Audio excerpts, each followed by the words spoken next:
Good morning, everyone. Uh, Another exciting week. Got a great opponent coming up here.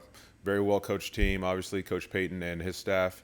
And, the quarterback is up and coming, and they're playing really well on defense. And it's kind of cool for me because there's a lot of guys over there that I have a lot of respect and admiration for.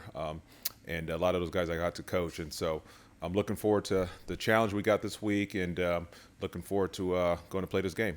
So with that, I'll take any questions. Yeah, if you guys want to start to raise your hands, we can start with questions. Go ahead, Alex. Hey, EJ. The Broncos, and Bo Nix specifically, they have the lowest quarterback sack rate in the NFL. It's 3.86%. It's number one in the league. What do they do to prevent to keep Bo Nix upright?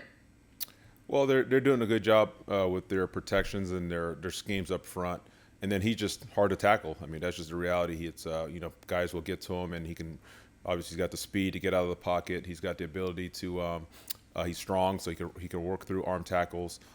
He can extend plays, so it's a combination of both, and they've been doing a good job. And it's going to be a good challenge for us. It's interesting because I feel like conventional wisdom is if you have a rookie quarterback, he's going to get blitzed a lot, and yet he's still finding a way to get the ball out. I mean, is that you kind of mentioned it, but is that a Bo Nix thing or is that a scheme thing that the Broncos are Yeah, doing? it's a combination for certain. Like they know what they're dealing with in terms of a rookie quarterback and the growth and maturation that's going to happen over time. And again, their staff is doing an excellent job in terms of scheming things up, and the protection schemes are really good. They've done a great job with that, and he's just really, really hard to tackle. He's a good player. And what are the coaching points on actually getting some sacks on him? Well, I don't want to give up too much of the game plan, but obviously that's a big point of emphasis. Is we got to make sure that he doesn't hurt us. Thank you. All right, let's go to David Newton, followed by Joe Person. Hey, Coach, how you doing today? Great, David. How you doing? Good. Starting to get some players back. Get the defense, I guess, where you kind of hoped it would be to start the season. How important is this next few months? I know it's important for the team, but for you personally to show what you and your play call and everything can do with all the right players around. I really don't think about it that way. Each day is important. Each week is important, and the mindset is always to try to win the next game. And so that's where we are. I don't have any control over the injuries or when guys get back and all of that stuff. That's for the performance people and Dave and Dan and all those guys to manage. I'm always excited about the opportunity that we have in front of us. I always go into the game thinking that we have a great chance to win, and it's our job to find a way to win that game. And so beyond that, all of that stuff is outside of my control. And maybe, is there any moment in your past or growing up as a coach that prepared for you moments like this season's been? Well, I heard somebody say this. I can't remember exactly who said this a couple of weeks ago, but the NFL is hard, and if you go into the season or into any game or any part of the season thinking that it's not going to be, you're fooling yourself. This league is it's about adversity. Even the great teams that win Super Bowls at some point of the season, they're going to run through adversity, and so you have to embrace it. You can't make excuses. You can't complain about it. And you just got to put your head down and keep working. And our guys have done a really, really good job of that. Appreciate it. Thanks. Yes, sir. Hey, EJ, good morning. How are you? Great. How about yourself? I'm doing all right, thanks. David, go ahead and mute yourself, please.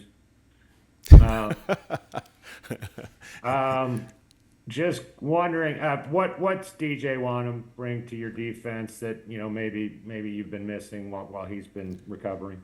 Well, DJ is a really, really good football player, and we obviously brought him in here because we had a lot of love for what he accomplished in Minnesota. In terms of the human, we haven't seen him on the field, obviously. This whole time we've been here, he's been here, I should say. But, I mean, he is meticulous in terms of his study, his preparation. He knows what our defense, and obviously there's going to be an aspect of that of getting back on his feet and doing it live and in color. But I mean, he's great in the meeting room. He's works his butt off in terms of the rehab and all of that stuff. He's locked in. He's engaged. He's focused. I have a lot of respect and high praise for this guy. The way he's handled everything, he's kept working, and whenever he's available, he's going to help us. All right, let's go to Darren Gant. I think Yeah, you're I'm sorry, I had a follow up, but I couldn't unmute myself. My bad. Come on, Joe. I know. I actually have two quick ones.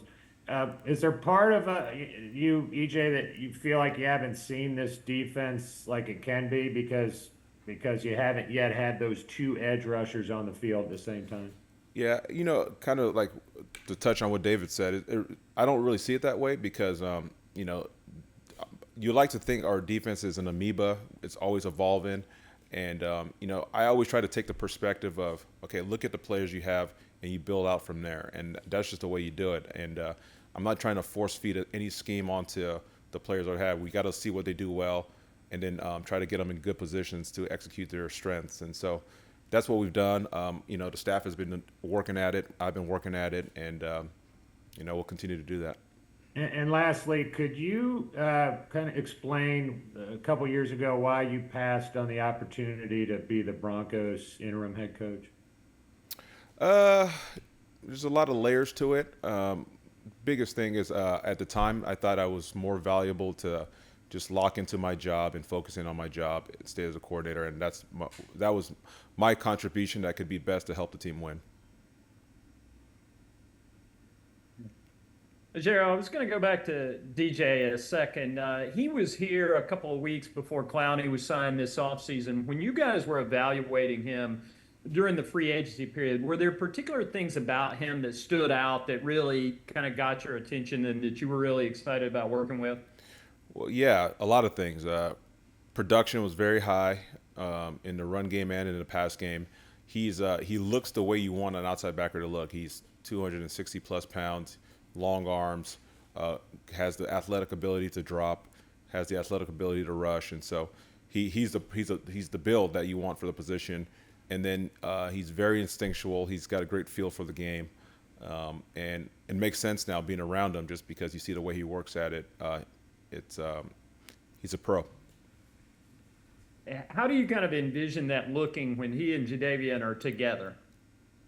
Well, they're both good football players. They're good pass rushers, and obviously we're better off if we have both of them on the field.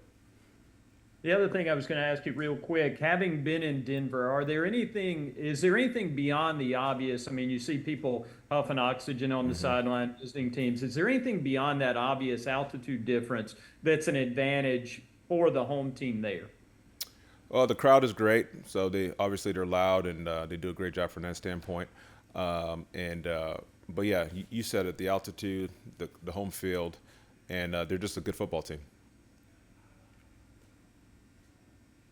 All right, let's go to Mike K, followed by Jeff Hawkins. Hey EJ, how are you? Good, Mike. How you doing? Well, getting over a cold, but doing okay. We're here, right? Yeah, that's and right, you got no a doubt. glimpse of the married couple of Joe and David. So that was kind of cool. Got a little comedy on here today, huh? I've got to try my bits now while I still can. So EJ, please. I know you can't control the injuries, but it does seem like the front office has really been particular about getting guys who know your system, and probably getting your input. I'm just curious, how has the relationship been with Dan through the last 2 years, and saying like, hey, look, we have a guy down here, but I know a guy who can do this, or I know a guy that can do that? Yeah, no, Dan is great, and any really well-run scouting situation, there's got to be collaboration between the coaches and the players, or coaches and the front office, and so from that standpoint, Dan is great, and obviously he's in charge in terms of making the final decision. But I really appreciate the fact that he listens to us, he values our input. We work at it together. We have great conversations in terms of what we want to try to do with the roster. And there's a lot of things like I can always look at it from the defensive lens, but if you try to put yourself in Dan's shoes, he's got to build a whole team, not just the defense. He's building the offense, the defense, the special teams, And they're considering not only what we're going to do this year, but also what's happening in the future as well. And so, like, those are all layers that are not, are outside of my scope. And so, but in terms of us working together, I mean, it's great, and I really appreciate the fact that he does value our input. And then I had a follow-up question. It's a bit of a deep cut, but number 38, the running back, Jaleel McLaughlin, is kind of local. I was just curious, what have you seen from him on film when you guys have studied him? Yeah, he's a really good back. He's very fast. They like him on the perimeter. He gets up into holes really quickly, and he's a good football player. And I really have a lot of respect for all three of the running backs. Thank you. Yes, sir. Hey, good morning, Coach. How are you? Great. How about yourself? Good, Jeff? good. Okay, Thank yeah. you. Jeff Hawkins from the Charlotte Post. Jacoby Wyndham, he has 2 more weeks on the 53 to make an impression. What has he shown you thus far? And do you have any concerns on his character, or did he learn from his college incident? Thanks.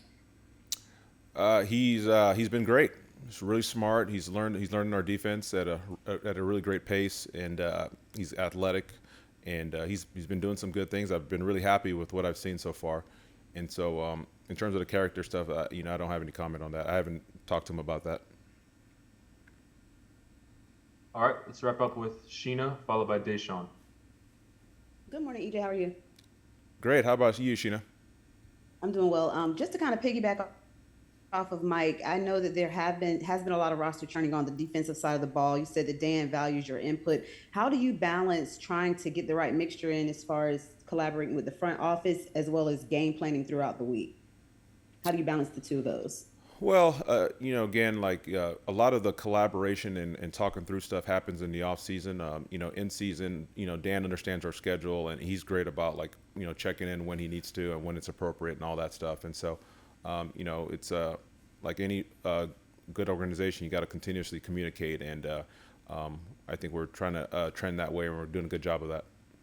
As a follow-up, with all of the injuries, do you find that to be kind of difficult? Like you said, most of the roster decisions happen during the offseason, but you guys haven't had the luxury of being able to kind of defer that just because you're losing so many players week to week and then getting players back week to week and trying to figure out how they fit. Yeah, and that's always always a challenge, but it's no different than a lot of teams.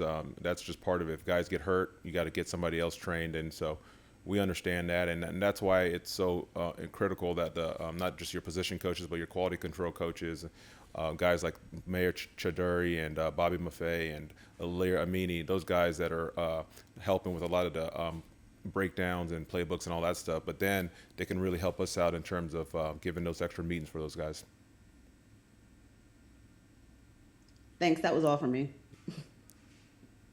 Good morning. I wanted to check in on Trevin. Obviously, he was someone that took on a much larger role pretty early on into his rookie season.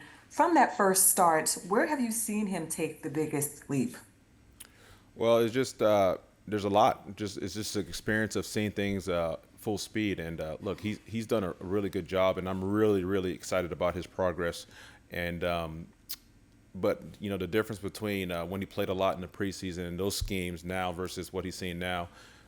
Way more complexity, and so there's going to be growing pains. And but he's doing a great job of learning through it. And what I really appreciate about him is that he takes the coaching, he takes the feedback, and then he learns from his mistakes, which is the biggest thing. Thank you. You're welcome. All right, thanks, Coach. All right, thank you all. Have a good one.